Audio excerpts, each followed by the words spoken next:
This is the island of Terschelling. The English coast is about 250 miles to the southwest behind me. It was from these islands and the low-lying Frisian mainland that in the 5th century a Germanic tribe, part of the family that also contained Jutes, Angles and Saxons, made sail to look for a better life. And they took their language, our language, with them. Us mid flodabar, on ranrada hiak stefnaka, snilletje semiark, snude bewunden. Uthat with this leoda land gesokten, wara berekna, swires wind fordraf. The Germanic tribes weren't the first to invade our shores.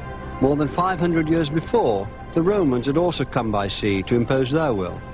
Now their empire had crumbled, and they'd abandoned these islands, leaving the native tribes, the Britons or Celts, to their fate. This is Pevensey Castle, an ancient Roman fort that used to stand on the very shoreline of the south coast. The chronicle of the period reports that in the year 491, Germanic invaders laid siege and slaughtered the Celts who'd taken refuge here. Not one of them was left alive. Other Celts did survive the invasion, 1 million or more of them in England, but they were a broken people. The clue to their fate lies in the word the Germanic tribes used to describe them.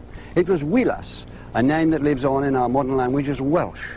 1500 years ago, it meant both foreigner and slave.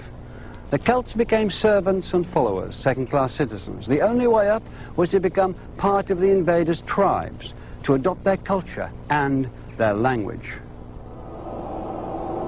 The Celts and their language were pushed to the margins.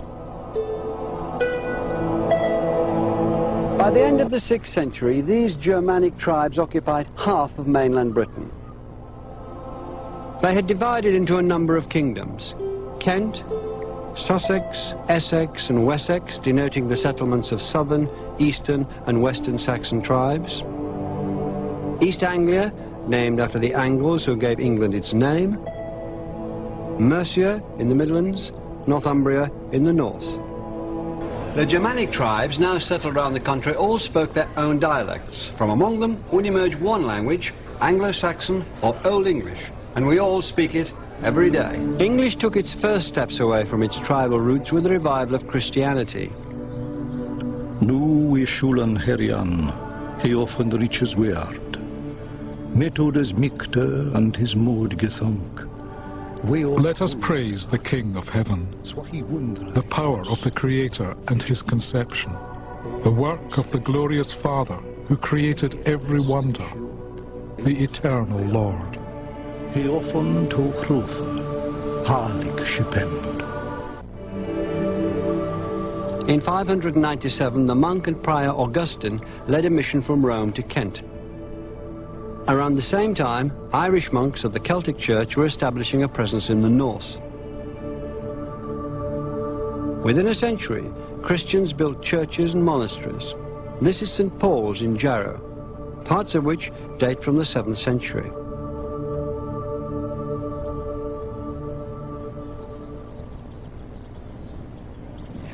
Faith and stone weren't the only things the Christian missionaries brought to the country. They brought the international language of the Christian religion, Latin. Latin terms became part of the English word hoard. Altare became altar. Apostolus became apostle. Mass, monk and verse and many others all come from the Latin.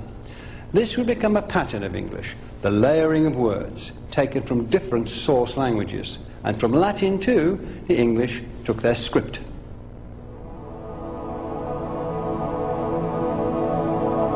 The Angles, Saxons, Frisians and Jutes, who had become the English, hadn't brought script as we know it with them, but runes.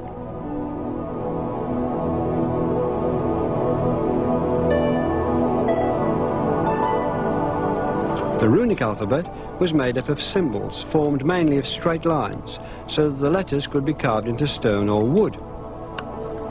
Those were their media, rather than parchment or paper.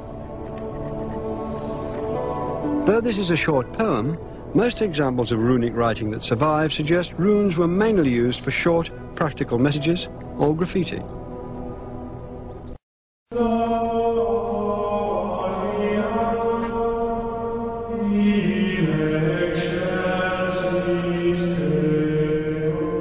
The Latin alphabet was different. With its curves and bows, it allowed words to be easily written using pen and ink onto pages of parchment or vellum, which, gathered together into a book, could be widely circulated.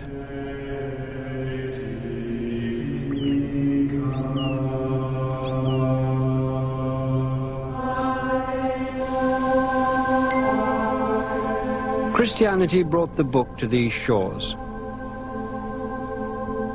Verbum, the word.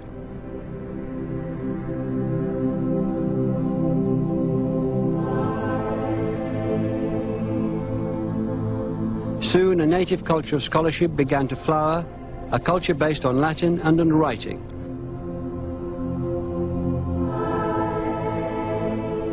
The magnificent Lindisfarne Gospels were created in the 8th century on the island of Lindisfarne, just off the northeast coast. A few miles south, at the monastery of St. Paul's in Jarrow, the great English monk and scholar Bede, born and educated in Northumbria, began writing the first ever history of the English-speaking people. He wrote, of course, in Latin, the language of scholarship. The prevailing language among the people was still Old English, but Latin, this powerful medium, was now amongst them. Now, Old English was written down, using the Latin alphabet, while retaining some of the old runes as letters.